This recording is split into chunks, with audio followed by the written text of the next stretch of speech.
आने के कारण दोनों परेशान थे। पर सुबह के 5 बजे दोनों ने फैसला किया कि अब हमें नहा धोकर यहाँ से निकल जाना चाहिए। दोनों एक दूसरे से सहमत हो गए और पहले ज्योति और फिर मंजुल ने अपने नहाने का काम निपटाया। उसके बाद होटल रिसेप्शन पर चेकआउट किया और अपनी पर्सनल गाड़ी से हनीमून होटल से निकल गए। मंजुल ड्राइविंग कर रहा था और अब रास्ते में चल रहे हैं। उन्हें उन उत्तराखंड की वादियों में और उन पहाड़ी रास्तों और सनसनाती हवा में अचानक कुछ याद आ जाता है और कुछ समय बाद फिर बात करने लग जाते हैं। बार बार मंजुल के मन में यही प्रश्न आ रहा था कि उनके साथ ही ऐसा क्यों हुआ, और अगर ये इत्तेफाक था तो उनके साथ ही क्यों वो उसका पैर फिसलकर खाई में गिर गया, क्यों उसे डरावनी आवाजें सुनाई थी। ठीक इसी तरह के प्रश्न ज्योति के मन में बार बार दस्तक दे रहे थे।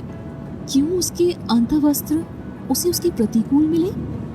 फिर अचानक मंजुल बोला, ज्योति देखो कितना मनोरम दृश्य है, कितनी अच्छी वादियां हैं। इस डामाडोल पहाड़ी रास्तों में मेरा मन कर रहा है कि तुम्हारे साथ हमेशा के लिए खो जाऊं। ज्योति अपने ध्यान को उस बिंदु से हटाकर मंजुल से हाँ में हाँ मिलाती है और कहती है, वास्तव में ये रास्ता और ये दृश्य मनोरम है, मुझे भी बड़ा सुहावना लग रहा है। थोड़ी देर आपस में बात करने के बाद फिर वापस उसी समय के बारे में सोचने लगे। मंजुल सोच रहा था कि ऐसी कौन सी बात हो गई कि मेरा ज्योति से झगड़ा हो गया और मैं रात भर अपना कमरा बदलने के बाद भी सो नहीं पाया, और क्यों ज्योति ने मुझे उसके बारे में बताया नहीं, क्यों उसे मुझसे बात करना अच्छा नहीं लगता। रात की काफी परेशानी के कारण गाड़ी चलाने में मंजुल को नींद की झपकियां आ रही थी और बार बार गाड़ी डामाडोल हो रही थी। वो अचानक बोल पड़ा, ये नींद भी बहुत परेशान करती है। ज्योति भी सोच रही थी कि उसके अंतःवस्त्र क्यों फटे हुए मिले, और उसे बार बार यही आभास हो रहा था कि उस रात उसका बलात्कार हुआ था, जबकि अगले ही क्षण उसने देखा कि मंजुल तो शराब के नशे में सोया हुआ था। अचानक गाड़ी को धक्का लगा और दोनों का ध्यान वर्तमान पृष्ठ पर आया और दोनों एक दूसरे को देखने लगे। फिर मंजुल ने ज्योति से कहा, क्या बात है, किस ख्याल में खोई हो? काफी देर हो गई और तुम कुछ बोल भी नहीं रही हो। कुछ नहीं, अचानक कुछ घबराहट होती है और वही पुरानी बातें मुझे बेचैन करती रहती है कि हमारे साथ ऐसा क्यों हुआ। हम अपने नए वैवाहिक जीवन के लिए हनीमून मनाने आए थे और हमारे साथ आपस में झगड़ा हो गया, और क्यों मुझे मेरे वस्त्र फटे हुए मिले, इसकी क्या वजह थी। मंजुल ने ज्योति के हाथ पर हाथ रखकर कहा, कोई बात नहीं, हो सकता है वो सिर्फ इत्तेफाक था जो बीत चुका है। तुम क्यों बार बार उसे याद करके परेशान हो रही हो? सोच तो मंजुल भी वही रहा था, लेकिन ज्योति को सकारात्मक विचार से समझाना उसे ठीक लगा।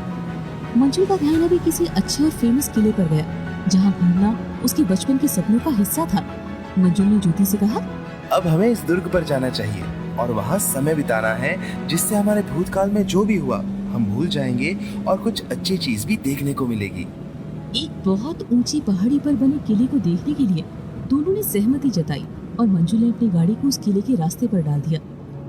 दोनों ने किले के आसपास कोई होटल और किले को दूसरे दिन देखने की सोची, इसीलिए दोनों ने एक होटल बुक करने की सोची और आसपास पूछताछ करने के बाद उन्हें अच्छी और 5 स्टार होटल मिली जो उन्हें आकर्षित कर रही थी, जिसमें उन्हें ठहरने की उत्तम व्यवस्था मिलने और खाने में अच्छा खाना मिलने की पूरी व्यवस्था थी। साथ ही वेटर के होटल लेने की कला और होटल में आगमन दरवाजे पर स्वागत करने की उस तरीके से दोनों काफी प्रभावित हुए और उसी होटल में ठहरने का निश्चय किया। अभी रात होने में काफी समय बाकी था, लेकिन दिन भर की ड्राइविंग और रात भर नींद न आने की परेशानी, दोनों को भूख भी लग चुकी थी और सोने की भी इच्छा हो रही थी। तो मंजुल ने आवाज लगाई, waiter. Yes sir, may I help you? खाने में क्या है? सर हमारे पास मेन्यू है, जो आप चाहे आपको मिल सकता है। ठीक है, मेन्यू लेकर आओ और ज्यादा समय मत लगाना, मुझे बहुत जोर से भूख लग रही है। ठीक है सर।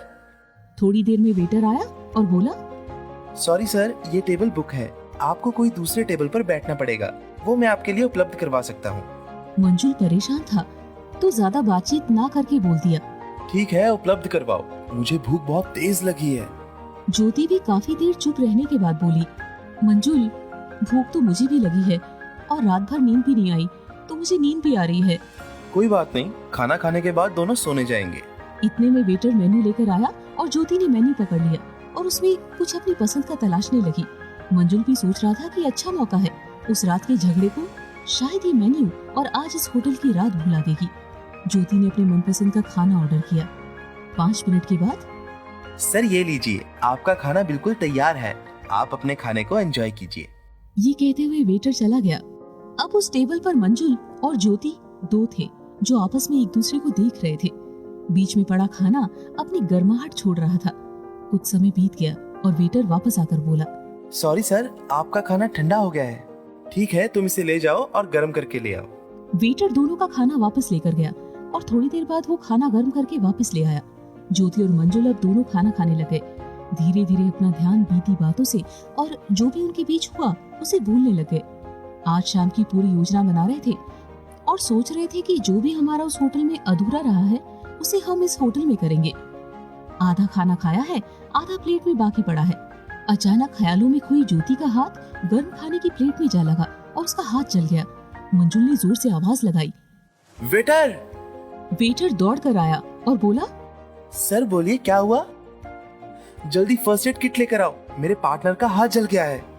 वेटर ने हामी भरी और जल्दी अपनी केबिन की तरफ दौड़ा। मंजुल ज्योति के हाथ पर अपने मुंह से ठंडी फूंक मार रहा था। इससे पहले कि वो अपने पीछे हुई बुरी घटना भूल पाते, उनके साथ फिर एक बार अनचाहा किस्सा हो गया। वेटर फर्स्ट एड किट लाया और उसने ज्योति के हाथ पर कुछ मरहम लगाई और कहा, सर, अब आप अपना खाना खत्म कीजिए। मंजुल और ज्योति अब फिर खाना खाने लगे और दोनों ने अपना अपना खाना खत्म किया और वेटर से अपने बुक किए हुए कमरे तक छोड़ने के लिए आग्रह किया। हमारा खाना खत्म हो गया है और अब हमें हमारे रूम तक छोड़कर आओ, हम कुछ आराम करना चाहते हैं। वेटर उनके साथ गया और उन्हें अपने रूम पर छोड़कर उस रूम की चाबी देकर कहा, सर, अब आप आराम कीजिए और अगर आपको किसी भी चीज की जरूरत हो तो आप हमें कॉल कीजिए, आपको शीघ्र ही उपलब्ध करवाई जाएगी। तुम अब जाओ। ज्योति और मंजुल दोनों अपने कमरे में आ गए और रात की अधूरी नींद और रास्ते की थकान के कारण दोनों ने सोने का फैसला किया और सो गए। दोनों अपने बिस्तर पर तो सो गए, नींद अब भी दोनों को नहीं आ रही थी क्योंकि दोनों फिर वही सोचने लगे थे कि उसी होटल में हमारे साथ बुरा हुआ और इस होटल में भी हमारे साथ हमारी इच्छा के प्रतिकूल कुछ घटित हुआ है। इसके पीछे क्या राज हो सकता है? अपनी बंद आंखों में दोनों के मन में यही सवाल बार बार दस्तक दे रहा था। काफी समय बीत गया, दोनों को नींद आई। दोनों काफी देर से खामोश थे। मंजुल ने अब खामोशी तोड़ी और ज्योति से कहा, मुझे पानी का गिलास देना। तुम्हें अभी तक नींद नहीं आई? मुझे लगा तुम सो चुके हो। मंजुल हल्का सा मुस्कुराया और बोला, बात तो ऐसे कर रही हो जैसे तुम सो चुकी हो। मुझे नींद नहीं आ रही है। मेरे मन में बार बार वही सवाल खटक रहा है कि ये सिर्फ हमारे साथ ही क्यों हुआ। सोच तो मैं भी यही रहा हूँ, लेकिन जो हुआ सो हुआ। अब हमें सो जाना चाहिए, हम दोनों परेशान हैं। ये कहते कहते दोनों सो गए और गहरी नींद में चले गए। सोने के बाद दोनों गहरी नींद से उठे। जब वो सोकर उठे तो उन्हें पता चला कि दोपहर को सोए थे और अब शाम हो चुकी है। मंजुल ने वेटर से चाय मंगवाई। चाय पीने के बाद दोनों ने हल्का सा आराम महसूस किया और शाम को थोड़ा टहलने की सोची। अब परेशानी भी खत्म हो चुकी थी और दोनों की थकान भी खत्म हो चुकी थी, इसलिए दोनों ने टहलने की ठान ली। होटल के गार्डन तक होटल मैनेजमेंट का एक शख्स उन्हें होटल की गाड़ी से छोड़कर गया और ड्राइविंग के लिए मंजुल ने हाँ कर दी तो ड्राइवर वापस होटल आ गया। हरे भरे सुनहरे गार्डन और फूलों की महकती खुशबू दोनों को अप्रतिम आनंद का अनुभव करवा रही थी और दोनों टहलते टहलते बात करने लगे। देखो ज्योति, अब कितना अच्छा लग रहा है। हाँ, रात की थकान और दिन भर की परेशानी खत्म होने के बाद अब जाकर थोड़ा आराम महसूस हुआ है।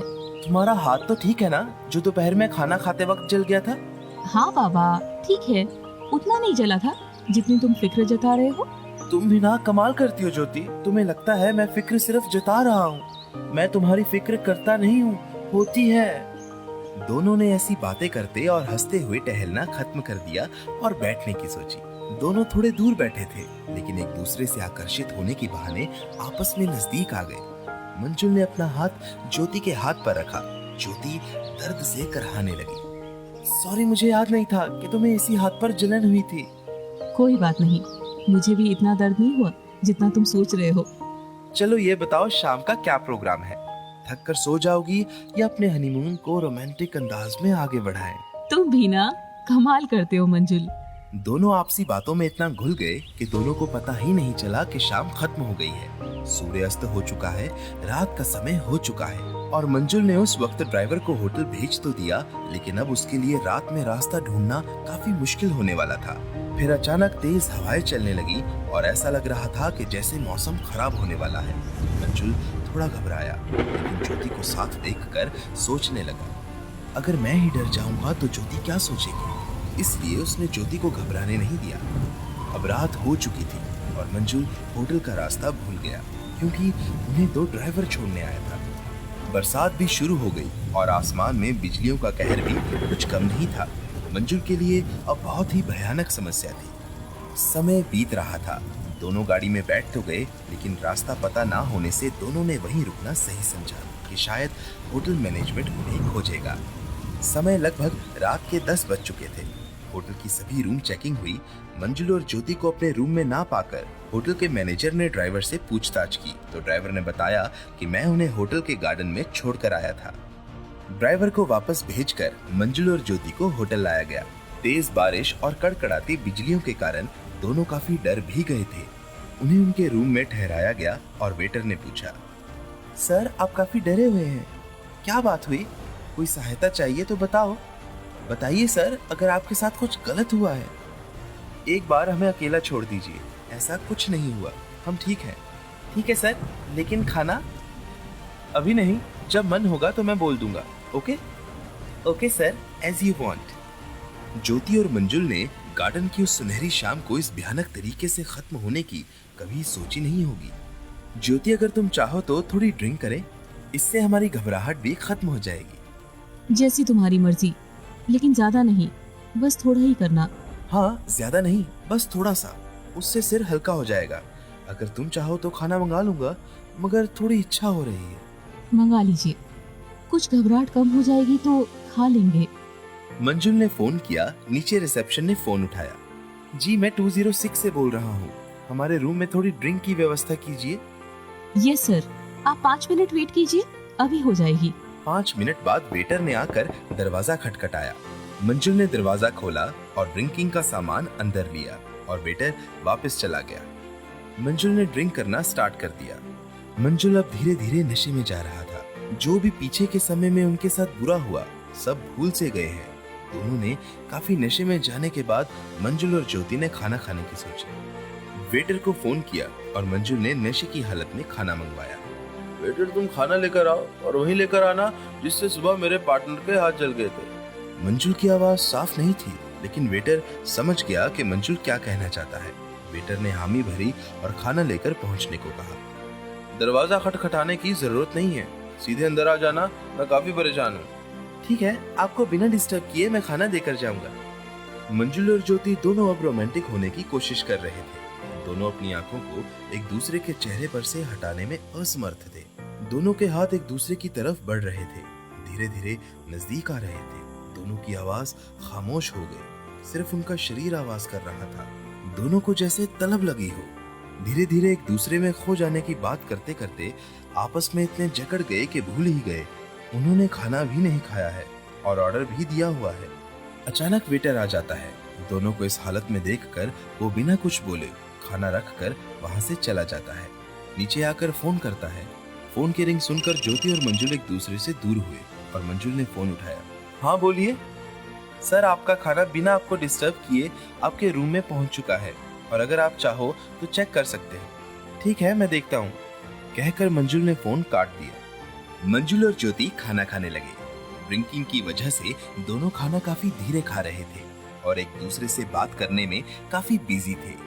मंजुल ज्योति को रोमांटिक होकर गार्डन की लुभावनी बातें बता रहा और ज्योति भी उसके बारे में सोचकर मुस्कुरा रही थी। दोनों का प्यार एक दूसरे से बहुत ही ज्यादा बढ़ रहा था। दोनों ने खाया और सोने की तैयारी करने लगे। मंजुल ने काफी ड्रिंक कर ली थी, लेकिन ज्योति को पूरा होश था। वो सोचने लगी कि शायद जो 2-3 दिनों से अधूरा है वो प्यार आज पूरा हो जाए। लेकिन मंजुल तो सोने की तैयारी कर रहा था और ज्योति भी उसे देखकर सोने की ही सोच रही थी। दोनों सो गए। रात बीत रही थी। ज्योति अभी तक नींद की मुद्रा में नहीं आ सकी। उसके कुछ ख्याल थे जो उसे जगाने की ही कोशिश कर रहे थे। रात के 2 बज गए। मंजुल ने पानी मांगा। ज्योति ने बिना कोई आवाज किए मंजुल को पानी दे दिया। मंजुल फिर सो गया। सोचते सोचते ज्योति को भी नींद आ गई। पूरी रात बीत गई। सुबह का समय हुआ। दोनों जागे और दोनों ने नहाकर उस दुर्ग पर जाने की योजना बनाई। दोनों ने नहाने के बाद नाश्ता करने की सोची और अब दोनों अपने रूम से बाहर होटल डाइनिंग में बैठे थे। मंजुल ने वेटर को आवाज लगाई। जी सर, बोलिए, आप नाश्ते में क्या खाना पसंद करेंगे? ये ले आइए। वेटर थोड़ी देर बाद वापस आया और खाना टेबल पर लगा दिया। मंजुल और ज्योति नाश्ता करने लग गए और दोनों ने अपना खत्म किया और अपने रूम में जाकर उस किले को देखने की योजना बनाई हुई थी, तो अब होटल से निकलने की ठानी। दोनों ने अपना जरूरी सामान लिया। मंजुल को होटल मैनेजर ने होटल की तरफ से गाड़ी की व्यवस्था की। मैनेजर साहब, हम घूमने के लिए जा रहे हैं और शाम को वापस आएंगे। जी सर, कोई बात नहीं, आप अपनी सुविधा के अनुसार आराम से घूमिए, एंजॉय कीजिए। होटल मैनेजर ने गाड़ी की चाबी मंजुल के हाथ में दी और कहा, हैप्पी जर्नी सर। मंजुल ड्राइविंग सीट पर बैठा और ज्योति उसके बगल में बैठी। दोनों दुर्ग को देखने के लिए होटल से निकल पड़े।